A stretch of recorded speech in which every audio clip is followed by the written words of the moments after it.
Good morning student. बेटा third class की हिंदी पढ़ने वाले हैं।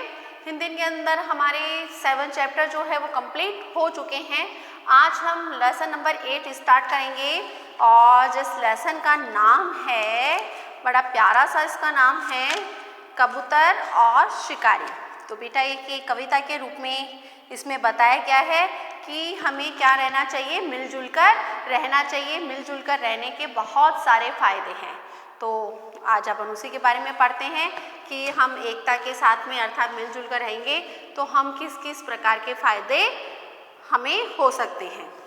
एक शिकारी ने बरगद के नीचे जाल बिछाया था, जल्दी जल्दी उस पर उसने कुछ दाना बिखराया था। एक शिकारी जानते हैं बेटा किसे कहते हैं?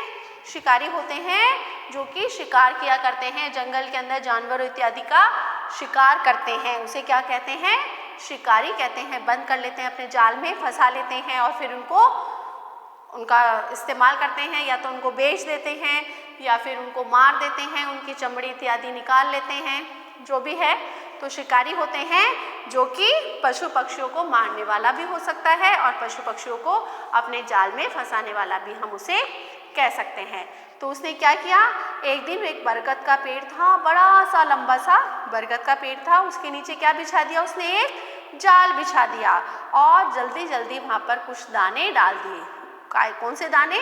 खाने वाले जो दाने होते हैं ना, चावल वगैरह, या जो दाना, जो पक्षी जो दाने को खाते हैं, तो वो दाने उसने वहाँ पर डाल दिए।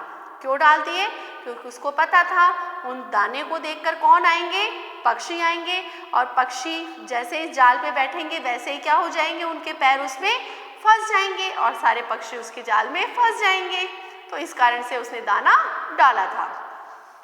झाड़ी की ओट में छिपकर देख कबूतर हर्षाया, बरगद नीचे दाने देखे मुखिया के मन शक आया।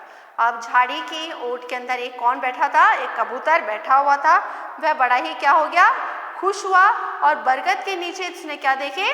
दाने देखे कि बरगद के पेड़ के नीचे क्या रखे हुए हैं? दाने देखे हैं। मुखिया के मन शक आया। तो वो क्या था? कबूतरों का वह मुखिया था, प्रमुख व्यक्ति जिसे कहा जाता है ना। जैसे आपके घर में मुखिया कौन है? आपके दादाजी, जो सबसे बड़े होते हैं वो हमारे घर के मुखिया होते हैं। तो उसी प्रकार से कबूतरों का अपना अपना समुदाय था, उस समुदाय का क्या थे? वे मुखिया था। उसके मन में कुछ शक हुआ कि बरगद के पेड़ के नीचे इतने सारे दाने कहाँ से आए। बोला, बरगद के नीचे ये दाने कैसे आए? लगता है ये दाने अपने दुश्मन ने बिखराए हैं। उसके मन में शक हो गया कि बरगद के पेड़ के नीचे खाने वाले दाने कहाँ से आएंगे। दाना चुगने के लिए कबूतरों को इधर से उधर भटकना पड़ता है, और कोई अनायास ही, कोई इतना धार्मिक तो नहीं हो सकता कि बरगद के पेड़ के नीचे आपके दाने डाल के चला जाएगा। तो उसको मन में शक तो आया कि बरगद के पेड़ के नीचे कैसे कोई दाने डाल सकता है, या कहाँ से आ गए ये दाने। नीचे उतर गए, यदि तुम आफत में फंस जाओगे, नादानी मत करना वरना अपनी जान गंवाओगे। आप पक्षियों को, जो बैठे हुए थे ना कबूतर पक्षी बरगद के पेड़ के ऊपर, उनको उसने क्या समझाया कि तुम नीचे मत आना, ये दाने के लालच में मत फंसना, नहीं तो क्या होगा, शिकारी ने यहाँ पे जाल बिछा रखा है और वह तुम्हें क्या कर लेगा, अपने जाल में फंसा लेगा और तुम अपनी जान से हाथ धो बैठोगे। उसने किसको समझाया? जो पक्षी थे, जो कबूतर थे, उन कबूतरों को उसने समझाया। पर भूखे होने के कारण बात न मुखिया की मानी, झटपट नीचे उतर गए सब कर बैठे नादानी। लेकिन जो कबूतर थे ना, उन कबूतरों को क्या लग रही थी? बहुत तेज भूख लग रही थी, और उन्होंने, जो मुखिया था, उस मुखिया की बात को उन्होंने माना ही नहीं, और सारे नीचे आ गए और उस जाल पर बैठ गए और उन्होंने बहुत बड़ी नादानी कर दी। नादानी यानी कि मूर्खता उन्होंने कर दी। मना करने के बावजूद भी उन्होंने काम किया ना वो, जबकि जो कबूतरों का मुखिया था उसने मना कर दिया था, लेकिन उनको बहुत तेज भूख लग रही थी, जिसके कारण से कि उन्होंने अपने मुखिया की बात नहीं मानी और जाल में बैठ गए। जो हो ये उतरे तो हो ये उनको फंसने का आभास हुआ, कौन बचाए इस आफत से, करते थे सब हाथ दुआ। अब क्या हुआ, जैसे वो दान उस पे बैठे जाल पे, तो उनको एहसास हो गया कि वह क्या हो चुके हैं, जाल में फंस चुके हैं। तो अब ऐसी आफत आ चुकी है, उस आफत से अब उनको कौन मुक्ति दिलाएगा? वह क्या करने लगे? भगवान से दुआ करने लगे कि हे भगवान, हमें इस मुसीबत से क्या करो? आज़ाद करो। बेटा हमारे साथ में भी ऐसा होता है ना, जब हम कोई भी परेशानी में होते हैं तो हमें कौन याद आते हैं? भगवान याद आते हैं ना। तो उसी प्रकार से उनको भी कौन याद आया? भगवान याद आया और उन्होंने भगवान से दुआ करी कि इस जंजाल से हमें निकाल दो। देख कबूतर अत्याचारी फूला नहीं समाता था, जाल फंसा हर एक कबूतर करने पर पछताता था। अब जो वो शिकारी था ना, वह क्या हो रहा था? वह बड़ा खुश हो रहा था कि अरे वाह, आज तो मेरे जाल में बहुत सारे कबूतर फंस गए। और जाल फंसाकर जो कबूतर थे, वो कबूतर क्या कर रहे थे? अपनी नादानी पर पछता रहे थे। वो शिकारी तो क्या हो रहा था? खुश हो रहा था कि उसके जाल में बहुत सारे कबूतर फंस गए। और कबूतर क्या हो रहे थे? अपने किए पर पछता रहे थे। संकट में मुखिया फिर बोला, तनिक तुम नहीं घबराओ, मिल जोड़ कर जोड़ लगाओ, सारे जाल सहित उड़ जाओ। फिर वो मुखिया था ना, जो बुजुर्ग जो मुखिया था, उसका बताया मैंने, कबूतरों का सरदार मुखिया, उसने क्या कहा कि नहीं, तुम्हें कभी भी हार नहीं माननी है। चाहे कैसी भी मुसीबत हो, कैसी कठिन परिस्थिति हो, हमें हार नहीं माननी चाहिए। तो इसी प्रकार से उन्होंने कहा कि संकट में फिर वह बोला कि तुम जरा भी मत घबराओ और सारे मिलकर जोड़ लगाकर और इस जाल को क्या कर दो? उड़ाकर ले जाओ। अब क्या होता है? देखो देखिए, जोड़ लगा के पाते हैं या नहीं लगा पाते हैं, वो उड़ा पाते हैं या नहीं ले जा पाते उस जाल को। लेकर जाल उड़े जब अंबर, देख शिकारी चकराया, यह कैसे संभव है? बोला समझ कुछ नहीं पाया। अब सारे जो कबूतर थे ना, उन्होंने जोड़ लगाया और जोड़ लगाकर उस जाल को क्या कर दिया? उड़ाकर ले गए।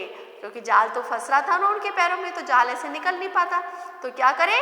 सारे कबूतरों ने एकता दिखाई और मिलजुल लेने वाला भाव जगाया और सारे ने मिलजुल कर उसको एक साथ में वो उड़े, तो जाल क्या हो गया? उनके साथ में भी उड़कर चला गया। तो जो शिकारी था उसको समझ नहीं आया ये कैसे हो गया कि सारे कबूतरों ने क्या कर दिया? मेरे जाल उड़ा के लेके चले गए, उसका जाल उड़ चला गया। मुखिया उनको लेकर अपने मित्र चूहे के पास गया, जिसने पहने दांतों से वह जाल फटाफट काट दिया। उसके बाद में जो मुखिया था वह कहाँ पे लेके गया उन कबूतरों को? अपना उनका एक मित्र था, जो कौन था? चूहा। और चूहे की क्या आदत होती है? कोई भी वस्तु, कोई भी चीज़ को वो कतर कतर करके काट देते हैं। तो जो चूहा था, उस चूहे के पास में जब कबूतरों का जो मुखिया था, वह अपने मित्र के पास में उसको लेके गया, कबूतरों से भरे हुए जाल को। तो चूहे ने क्या कर दिया? उस जाल को काट दिया और सारे जो पक्षी थे, सारे जो कबूतर थे, वे क्या हो गए? आजाद हो गए। माफ करें सब मिलकर बोले, मुखिया जी ने माफ किया, अब गलती हमसे ना होगी, सबकर मिलकर वचन दिया। अब सबने क्या कहा? जो उनके मुखिया थे ना, जिसने मना किया था जाल में मत फंसो, दाने में मत आओ, लालच में मत आओ, तो सबने कबूतरों को क्या हो गया? अपनी गलती का एहसास हो गया और उन्होंने जो अपने मुखिया था उसको क्या करा? उससे माफ़ी मांगी कि हमसे गलती हो गई और हम आपको वचन देते हैं कि हमेशा आपका कहना मानेंगे और हमेशा क्या रहेंगे? मिलजुल कर एक साथ रहेंगे। बच्चों, तुमने कविता पढ़ ली, सीख जरा अब बतलाओ, पहले सोचो फिर समझो, एक दूसरे को समझाओ। आप जो कवि है ना इसके, वो कौन है? विनोद। तो वो क्या बता रहे हैं हमें कि आपने कविता पढ़ी, अब आप बताओ आपको क्या शिक्षा मिलती है? यस, मैंने स्टार्टिंग में बताया था ना क्या शिक्षा मिलती है हमें? हमें शिक्षा मिलती है कि हमें हमेशा मिलजुल कर रहना चाहिए। अगर बेटा कबूतर अगर मिलजुल कर नहीं रहते और उन्होंने मिलजुल कर अगर एकता से उस जो जाल था उस जाल को नहीं उड़ाया होता, जाल ताकत लगाकर उस जाल को लेकर नहीं गए होते, तो शिकारी क्या करता? उनका शिकार कर लेता, उनको पकड़ कर लेके चला जाता। और अगर कबूतर अपने अपने बारे में सोचते, वो बोलते नहीं मैं तो नहीं लगा रहा जोर, वो भी बोलता नहीं मैं भी नहीं लगा रहा, तो क्या होता? शिकारी उनको पकड़ के ले जाता। लेकिन सबने एकता दिखाई और सबने उस जाल को उड़ाकर लेके चल गए और आज़ाद हो गए। तो इस कविता से हमें क्या शिक्षा मिलती है कि हमें हमेशा मिलजुल कर रहना चाहिए, एकता के साथ में रहना चाहिए। संगठन में ताकत है, अकेले व्यक्ति को कोई भी तोड़ सकता है, लेकिन जब परिवार हमारा एक होता है तो दुनिया की कोई भी ताकत नहीं है कि हमारे परिवार को जरा भी नुकसान पहुंचाए। तो यहाँ पर किस पर बल दिया गया है? एकता पर यहाँ पर बल दिया गया है। अच्छा लेसन था ना? तो बेटा क्वेश्चन आंसर मैं आपको नेक्स्ट वाले वीडियो में करवाऊंगी। अभी तक आपको क्या करना है? इस लेसन के ओनली शब्दार्थ कंप्लीट करने हैं। ओके बेटा, आज के लिए इतना ही। Good day, goodbye, take care.